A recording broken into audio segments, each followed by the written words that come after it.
안녕하십니까. 네, 반갑습니다. 교육받은 대로 잘하시는군요. 네. 자, 오늘 이 시간은, 교재 다 받으셨죠? 그죠? 저희 교재가 이제 문제풀이 시리즈 강의가 시작이 되는데, 첫 번째 1단계가 뭐냐면, 지금 다 받으신 교재의 이름, 제목, 뭐죠? 기출문제 풀이부터 시작을 할 거예요. 그죠? 그 다음에 다음 달에는 단원별 문제풀이를 할 거고요. 그리고 마지막 세 번째 달에는 이제 예상 적중 문제 있죠. 그죠? 이제 그걸 하면서 3개월간의 문제풀이를 시작하는 첫 번째 시간이 바로 이 시간입니다. 자, 이 자리에 오신 학생들이나 또는 이제 인강을 듣는 학생들은 나름대로 이제 두 가지 케이스가 있다고 생각을 해요. 뭐냐면 이제 최종적으로 이론 정리가 어느 정도 돼서 이제 문제풀이 하면서 마무리를 지어야겠다라는 학생이 있는 반면에 이제 시험 날짜가 이제 스케줄을 잡다 보니까 이론하고 문제풀이를 병행해야 되는 뭐 이런 상황에 있는 학생도 있을 거라는 생각이 듭니다. 그죠? 그렇다면 두 경우의 케이스의 학생이 좀 학습 방법이 좀 달라야 된다라는 걸 먼저 말씀을 드릴게요. 첫 번째 뭐냐면 이론이 어느 정도 된 상태에서 문제를 푼다면 피드백을 굉장히 활발하게 하셔야 됩니다. 제가 이제 문제풀이 하면서 피드백에 대한 이야기를 굉장히 강조를 많이 할 거거든요. 그리고 이제 구체적으로 피드백하는 방법도 수업 시간에 말씀을 드릴 거예요. 그래서 문제풀이 교재 외에 문제풀이 피드백에 대한 교재 노트 있죠? 노트를 한 권씩 준비하셔가지고 피드백을 처음에는 좀 시간 좀 투자를 많이 하시고 그 다음에 노력을 좀 많이 하셔야 될 것 같아요. 아시겠죠? 그리고 두 번째 이론과 그 다음에 이제 문제풀이를 병행하는 학생들은 일단 피드백보다는 필기하는 데에 좀 시간 투자를 많이 하셔야 돼요.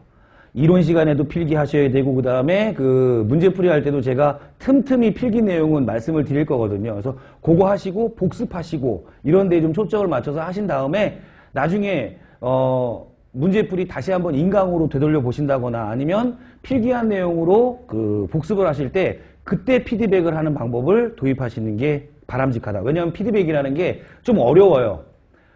처음에 이론이 어느 정도 완성도가 떨어진 학생이 피드백을 하려고 그러면 진짜 있는 대로 다 찾아야 되거든요. 뭐 네이버도 찾아야 되고 다음도 찾아야 되고 강두수 화학교실도 들어와야 되고 막 이렇게 찾다 보면 소모되는 시간이 많아지니까 그 학생들은 피드백보다는 복습의 위주를 두시면 될 거다라는 약간의 차이점이 있다는 거 염두에 두시고 나는 지금 어디에 초점을 맞춰서 해야겠다.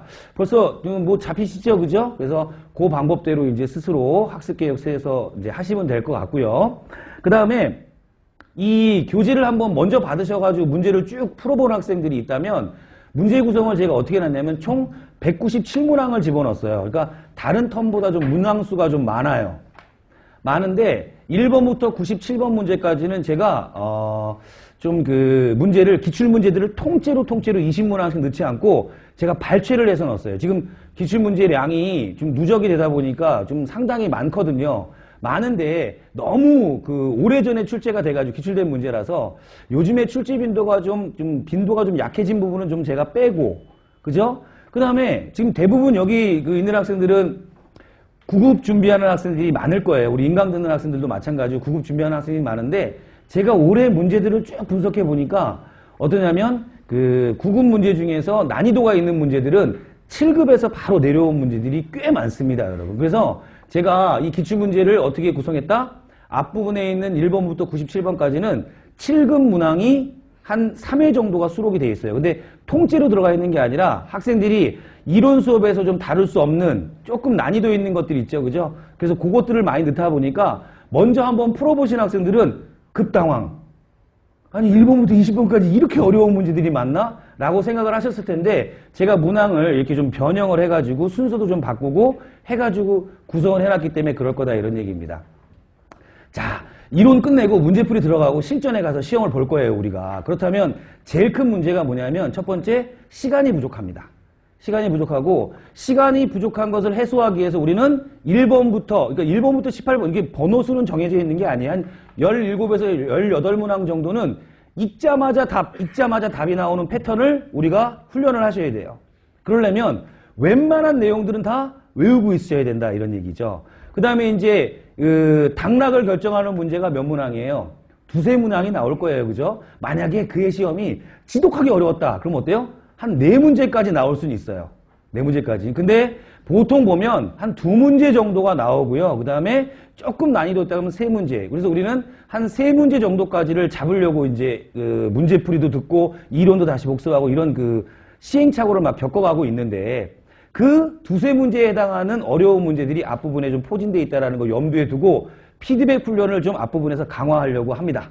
아시겠죠? 그래서 피드백을 어떻게 하는지 초반에 딱 연습하고 이제 97번 이후에 가면은 이제 20문항씩 끊어서 들어가 있어요. 그게 5회가 구성이 되어 있는데 그 5회는 우리 지금 말씀드린 대로 18